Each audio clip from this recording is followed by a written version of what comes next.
नमस्कार, आप देख रहे हो पीडीएस न्यूज। मैं हूं पीसी सैनी। थोई सीएससी में भामाशाहों के द्वारा वृक्षारोपण किया गया।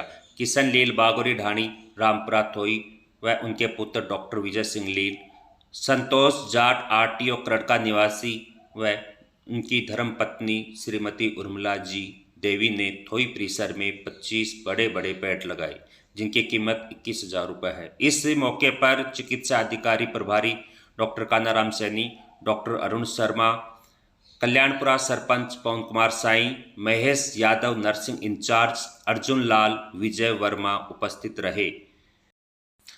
सीएससी प्रभारी डॉक्टर सैनी और चिकित्सा अधिकारी डॉक्टर शर्मा ने सभी भामाशाहों को धन्यवाद दिया।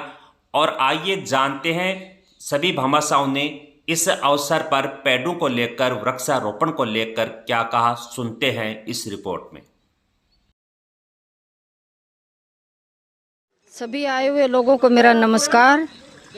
इस बारिश के मौसम में हमने थोई हॉस्पिटल में 25 पेड़ लगाए हैं, जो बहुत 15 फीट 20 फीट ऊंचाई के पेड़ हैं। और कोरोना काल में हम लोगों ने देखा कि ऑक्सीजन की कमी के कारण इतने लोगों की जान गई।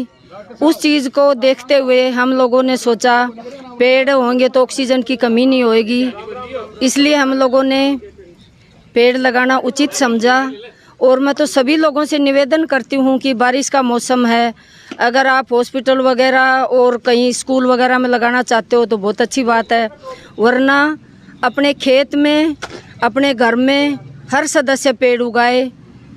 अगर अपने आप को बचाना है तो हमें प्रकृति को बचाना पड़ेगा, क्योंकि आजकल इतना भूस्खलन हो रहा है कि चारों तरफ हिमाचल में इतनी तबाही हो रही है, बाढ़ आ रही है चारों तरफ, क्योंकि हम लोगों ने प्रकृति के साथ बहुत ज़्यादा छेड़छाड़ कर रखी है।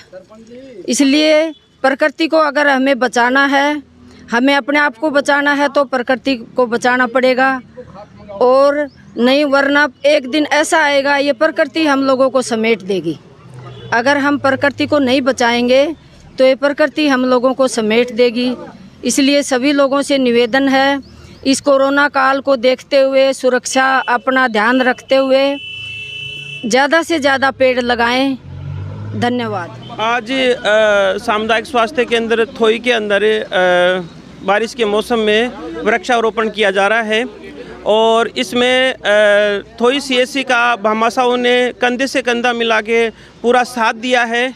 और इनमें सबसे बड़ी पहल की गई है वो हमारे बागोरी के श्री कृष्ण जी भाई साहब हैं, आरटीओ साहब संतोष जी हैं क्रड़का से, और मैडम हैं उनके, और विद फैमिली है। श्री कृष्ण जी भाई साहब के बच्चे भी डॉक्टर हैं, उनकी भी बड़ी इच्छा है कि इसमें गांव के अस्पताल के अंदर वृक्षारोपण किया जाए। और इन सब के साथ भामाशाहों ने अपनी फैमिली के साथ यहाँ वृक्षारोपण किया है।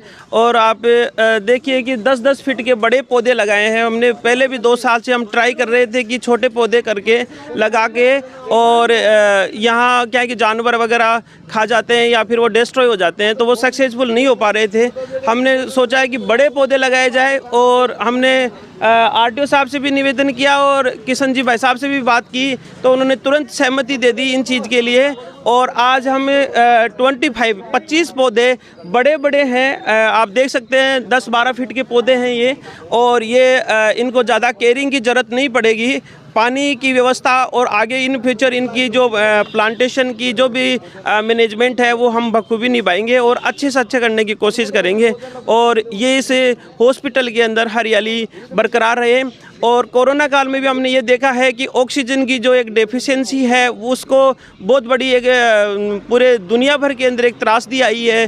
कोरोना काल में ऑक्सीजन की कमी फील हो रही है, उसके लिए एक हरा भरा एक माहौल बनाने के लिए और प्लांटेशन ऑक्सीजन की कमी पूरी करने के लिए हमने ये कदम उठाया है। और भामाशाहों का मैं बहुत बहुत आभार और धन्यवाद प्रकट करना चाहता हूँ इस गवर्नमेंट हॉस्पिटल सीएससी थोई की तरफ से कि उन्होंने पूरा साथ दिया है। और इस हॉस्पिटल के लिए जब भी हमें ज़रूरत पड़ी है उन्होंने हमारे कंधे से कंधे मिला के हमारे कोरोना काल से लेके आज तक और हमेशा हमारा साथ देते हैं, उसके लिए दोनों भामाशाहों को बहुत बहुत साधुवाद। आज भारतीय जनता पार्टी थोई झालडी मंडल की पूर्व उपाध्यक्ष और ब्लॉक महिला मोर्चा अध्यक्ष निर्मला जी चौधरी द्वारा अपने परिवारजनों के साथ सामुदायिक स्वास्थ्य केंद्र, सामुदायिक चिकित्सा केंद्र थोई में 25 छायादार वृक्ष लगाकर पर्यावरण संरक्षण का जो संदेश दिया है, मैं पार्टी की तरफ से तहे दिल से उनका और उनके परिवार का हार्दिक अभिनंदन करता हूं। साथ ही भारतीय जनता पार्टी थोई झालडी मंडल अध्यक्ष के नाते मैं सभी पार्टी पदाधिकारियों, कार्यकर्ताओं और सामान्य जन से आग्रह करना चाहूँगा कि वर्तमान समय में पूरी दुनिया में पर्यावरण की स्थिति बड़ी ख़राब है। अभी आपने वर्षा के दिनों में देखा होगा कि किस प्रकार कहीं बाढ़, कहीं तूफान, कहीं भूस्खलन और बहुत सारी प्राकृतिक आपदाएं हम लोगों को फेस करनी पड़ रही हैं। उसका सबसे बड़ा कारण है ग्लोबल वार्मिंग, और ये पर्यावरण के प्रदूषण से ही हो रहा है। इसलिए हमें हमारी आने वाली पीढ़ियों को बचाने के लिए अधिक से अधिक संख्या में वृक्षारोपण कर उनका संवर्धन करें, संरक्षण करें। और पिछले 1-1.5 साल से इस महामारी में जिस प्रकार पेड़ों की महत्ता हमारे चिकित्सीय क्षेत्र में देखने को मिली, जो ऑक्सीजन हमें पेड़ निःशुल्क देते हैं वो हम लोगों को खरीदनी पड़ी, और ख़रीदने के लिए पैसे होने के बावजूद हमें ऑक्सीजन नहीं मिली।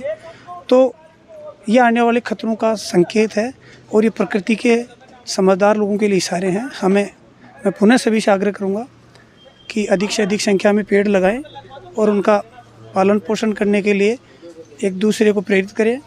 और राजस्थान सरकार द्वारा भी प्रत्येक घर में जिस प्रकार 4 औषधीय पौधे देने का लक्ष्य रखा गया है, मैं आसपास के सभी ग्राम पंचायतों के जनप्रतिनिधियों और नागरिकों से निवेदन करना चाहूँगा कि सरकार जब भी आपको औषधीय पौधे उपलब्ध कराए, आप अपने घरों में लगाकर उनका संरक्षण करें, जिससे हमें हमारी छोटी मोटी जो बीमारियां हैं उनमें काढ़े के रूप में, औषधीय रूप में उन पौधों का हम लाभ ले सकें। इस कार्यक्रम के लिए समस्त चिकित्सालय स्टाफ, चिकित्सा प्रभारी डॉक्टर कानाराम सैनी, डॉक्टर अरुण शर्मा और इनके साथियों का मैं पुनः आभार व्यक्त करते हुए, आप लोगों ने और हमारे निर्मला जी चौधरी ने इस नेक काम में मुझे बुलाया, इसके लिए धन्यवाद, साधुवाद। जय हिंद, जय भारत। जैसा कि वर्षा ऋतु का समय है, धरा अपना श्रृंगार करने में व्यस्त है, चारों तरफ हरियाली हरियाली का माहौल है। तो मेरा सभी आमजन से ये अपील है कि वो भी कम से कम एक व्यक्ति एक पेड़ लगाए और उसका लालन पालन पूरे तरीके से करे, क्योंकि इस जीव जगत में सिर्फ वृक्ष, पेड़ ही एकमात्र ऊर्जा का संचार करने का स्रोत है। सूर्य है, सूर्य की ऊर्जा को ये कंजर्व करते हैं और वही ऊर्जा हम सब इस्तेमाल करते हैं। आप पेट्रोल, डीजल, जो भी फ्यूल आप काम में ले रहे हैं वो पेड़ों की बदौलत है। आपको जो भोजन जो भी मिल रहा है वो सिर्फ पेड़ इन्हीं की बदौलत है। तो ऊर्जा का संचार है जो सिर्फ और सिर्फ माध्यम पेड़ है। पेड़ आपसे कभी कुछ नहीं लेता, सिर्फ जब छोटा होता है आपको लगाना होता है, उसके बाद ये पेड़ सिर्फ आपको देता ही देता है। कोरोना काल में लोगों ने ऑक्सीजन की महत्ता को समझा। एक पेड़ ही एकमात्र ऐसा सोर्स है जो ऑक्सीजन देता है। बाकी कोई भी जंतु, कोई भी जीव ऐसा नहीं है जो ऑक्सीजन देता हो, ऑक्सीजन लेते हैं। तो पुनः मेरा आप सब लोगों से ये अपील है, एक पेड़ ज़रूर लगाएं और उसका लालन पालन करें। धरती अपने श्रृंगार में व्यस्त है, उस श्रृंगार में आप भी अपना योगदान दें। वर्षा का मौसम, सावन का महीना, एक पेड़ लगाना ज़रूर बनता है।